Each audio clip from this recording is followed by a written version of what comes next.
Hello दोस्तों, હું પ્રશાંત, તમારો વીમા મિત્ર. અમારી ચેનલ ઇન્સ્યોરન્સ ઇન ગુજરાતીમાં તમારું ફરીથી સ્વાગત કરું છું. લાસ્ટ ચેપ્ટરમાં આપણે ગ્રાહક સર્વિસ વિશે જાણ્યું. આ ચેપ્ટરમાં જ્યારે પણ ગ્રાહકને સર્વિસ નથી મળતી ત્યારે એ ક્યાં જશે, શું કરશે, એટલે કે ગ્રાહક કમ્પ્લેન કરશે. તો કમ્પ્લેનને સોલ્વ કરવા માટેની જે મિકેનિઝમ છે એ આપણે આ ચેપ્ટરમાં ડિટેલમાં શીખીશું. ટોપિક શરૂ કરતા પહેલાં જો તમે મારી ચેનલ સબસ્ક્રાઇબ નથી કરી તો હમણાં જ અમારી ચેનલ સબસ્ક્રાઇબ કરો, જેથી ચેપ્ટર રિલેટેડ વિડીયોઝ તમને ઝડપથી મળતા રહે. સો ચાલો શરૂ કરીએ.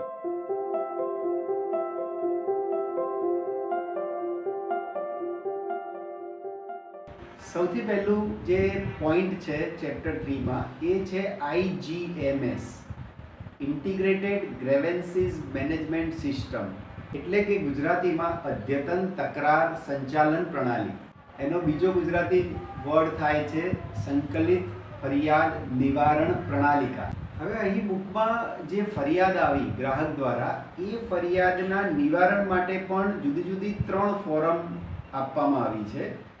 જિલ્લા ફોરમની પહેલાં વાત કરીએ તો જિલ્લા ફોરમ એ છે કે 20 લાખ રૂપિયા સુધીના દાવાની કોઈ તકરાર છે તો ગ્રાહકે જિલ્લા ફોરમમાં એ તકરાર નોંધાવવાની છે.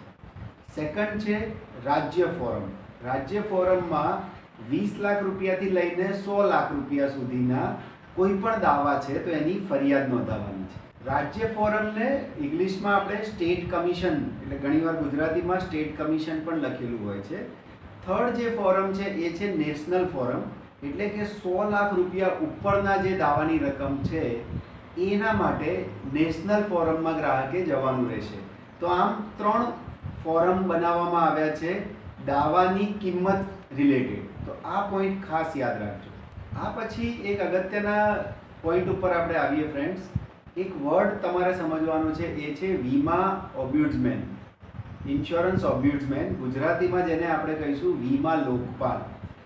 જનરલી આપણને કોઈ પણ કમ્પ્લેન કંપની સાથે હોય તો આપણે કોર્ટ કે પોલીસમાં જવાનું વિચારતા હોઈએ છીએ, પણ પર્ટિક્યુલરલી ઇન્સ્યોરન્સના બિઝનેસમાં એવી રચના કરવામાં આવી છે કે જો વીમા રિલેટેડ તમને કંઈ પણ કમ્પ્લેન છે તો સૌથી પહેલાં તમે વીમા લોકપાલ જોડે જઈ શકો છો, જેને ઇંગ્લિશમાં ઓમ્બ્યુડ્સમેન કહેવાય છે.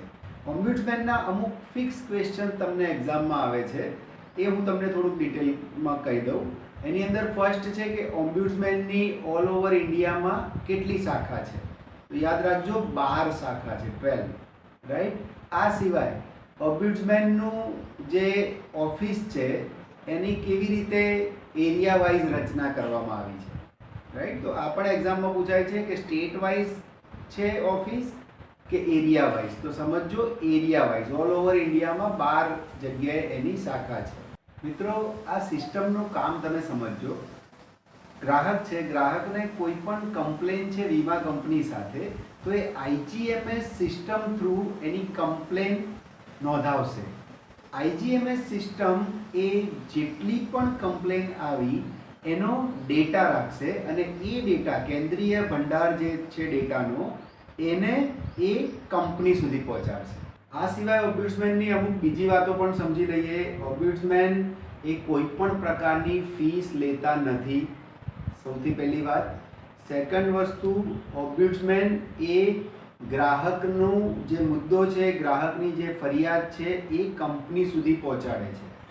એક્ઝામમાં એ પણ પૂછાય છે કે ઓબ્યુડ્સમેનને ફરિયાદ કેવી રીતે કરવામાં આવે છે. તો કોઈ ફોન દ્વારા એમને કમ્પ્લેન નથી કરવાની હોતી, લેખિતમાં તમારે ઓબ્યુડ્સમેનને ફરિયાદ આપવાની હોય છે. આ સિવાય ઓબ્યુડ્સમેન રિલેટેડ 2 બીજા પોઈન્ટ પણ છે. એમાં ફર્સ્ટ છે કે તમે ઓબ્યુડ્સમેનમાં કોઈ કમ્પ્લેન આપી તો ઓબ્યુડ્સમેનને એનો ચુકાદો, એને ઇંગ્લિશમાં એ લોકો એવોર્ડ શબ્દ લખે છે, લખ્યું હોય છે ગુજરાતીમાં, પણ ચુકાદો જેને આપણે એવોર્ડ કહીએ છીએ, તો એ ક્યાં સુધીમાં આપવાનો હોય છે? તો યાદ રાખજો મિત્રો, 3 months, એટલે કે 90 દિવસ. 90 દિવસમાં ઓબ્યુડ્સમેને એનો ચુકાદો આપી દેવાનો હોય છે.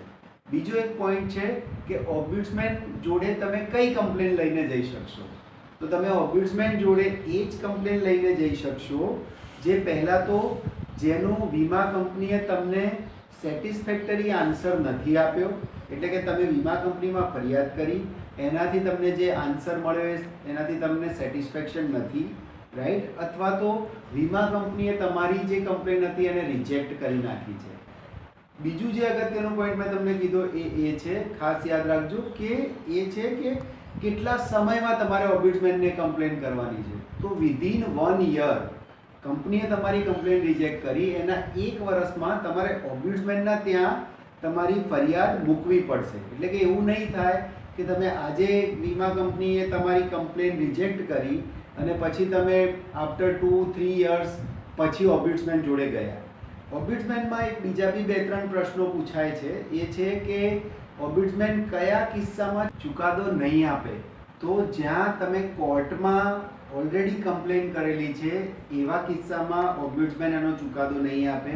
અગર ગ્રાહક સુરક્ષામાં કમ્પ્લેન કરેલી છે ત્યાં પણ એનો ચુકાદો નહીં આપે. આ સિવાય એક લાસ્ટ પોઈન્ટ છે, એ છે કે ઓમ્બુડસમેનનો જે ચુકાદો કે એવોર્ડ છે એ કોને બંધન કરતા છે?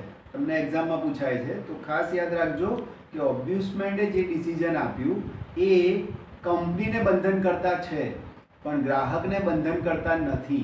મતલબ કે અગર ગ્રાહક ઓમ્બુડસમેનના ડિસિઝનથી ખુશ નથી તો એ આગળ કોર્ટમાં જઈ શકે છે. આ સિવાય અહીંયા આપણે તકરાર શબ્દ બરાબર રીતે સમજીએ. પહેલાં તો કે તકરાર શું છે? કોઈ પણ ગ્રાહક છે જેને કંપની સાથે કોઈ પણ પ્રકારની વિવાદ છે, રાઈટ? આ વિવાદ કયા કયા હોઈ શકે એ પણ બુકમાં ડિટેલમાં આપ્યા છે. જેમ કે કંપનીએ દાવો રિજેક્ટ કર્યો, એ દાવો ડેથ ક્લેમનો હોઈ શકે, રાઈટ? એ સિવાય કંપનીએ દાવો આપવામાં વિલંબ કર્યો, મેચ્યોરિટી રિલેટેડ પણ ગ્રાહકને કોઈક કમ્પ્લેન હોઈ શકે છે. તો આવી જુદી જુદી પ્રકારના જે દાવા વીમા કંપનીમાં આવતા હોય છે એમાં રિલેટેડ કમ્પ્લેન ગ્રાહકને કંપની સાથે હોઈ શકે છે.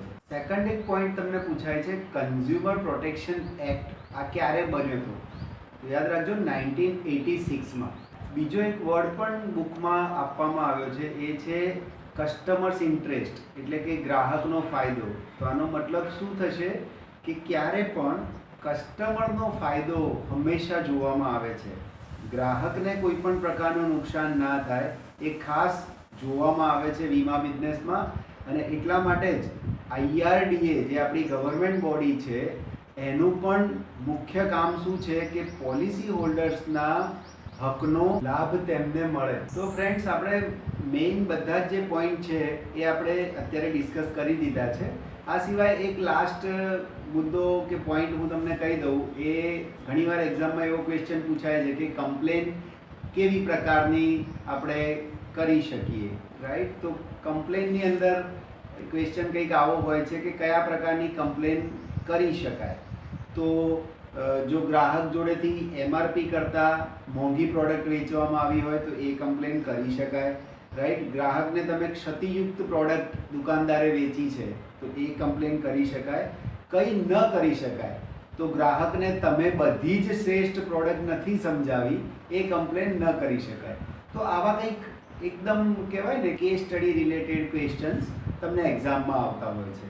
તો અહીંયા આપણું ચેપ્ટર નંબર 3 પૂરું થાય છે. હું આશા રાખું છું કે તમને ઓમ્બુડસમેન અને જે કમ્પ્લેન રિલેટેડ ડિપાર્ટમેન્ટ છે, IGMS છે, એમાં સંપૂર્ણ રીતે ખબર પડી હશે. તો મેઇન 3 પોઈન્ટ યાદ રાખજો. એક છે ઓમ્બુડસમેન, રાઈટ? બીજું છે IGMS, અને જે 3 કમિશન આપણે સમજ્યા, જેમાં આપણે જિલ્લા કમિશન, સ્ટેટ કમિશન અને નેશનલ કમિશન. આટલી માહિતી જો તમે આ ચેપ્ટરમાં યાદ રાખશો તો એક્ઝામમાં તમને ક્વેશ્ચન આવડશે જ. Thank you.